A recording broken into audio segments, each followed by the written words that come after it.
there's the parking lot and then this bridge that connects. It's like the creek is just, it's been raining for days and it's just full of water.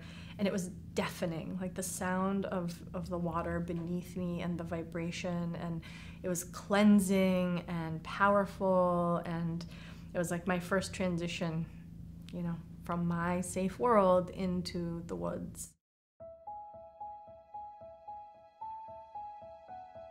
It was the morning of October 23rd, which was Jay's birthday, and the first significant day I had celebrated without him. And I was looking out the window, just watching the rain blow sideways. It was torrential downpour, and as I'm sitting there, I just had this thought that kept coming over and over and over, and it just said, "You're going for a drive."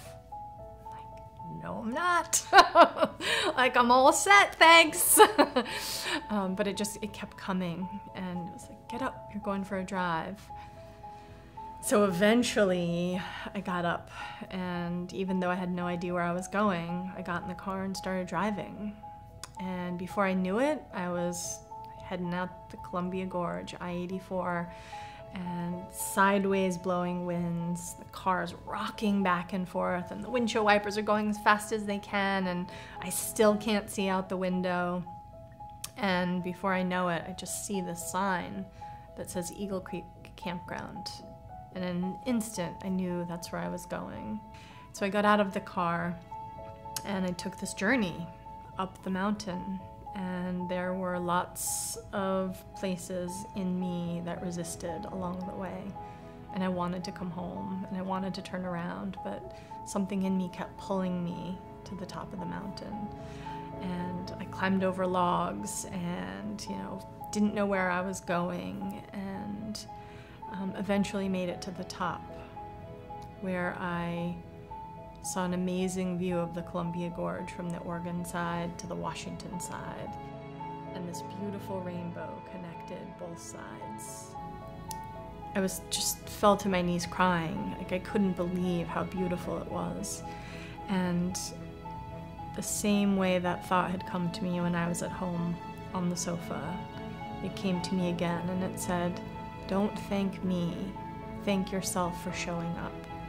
And it was in that moment I really learned the power of showing up for your life, even when you don't feel like it. And as I was sitting there contemplating that, an eagle flew overhead, and it was Jay's final goodbye to me. And I felt his spirit leave, and I turned around and I came down off the mountain. And ever since that moment, I've been applying those lessons to my life and in the lives of the clients that I work with. It's like, how do you make that connection with that deep inner knowing and trust it, even when it seems crazy or you don't know where you're going, and continue to show up for this amazing, miraculous journey that is your life? Like, anyone who's really kind of brought to that place of asking the deeper question and, you know, wondering what your purpose is, and, you know, is this all there is? And isn't there more to life than this? Like, you'd be a perfect candidate for this work.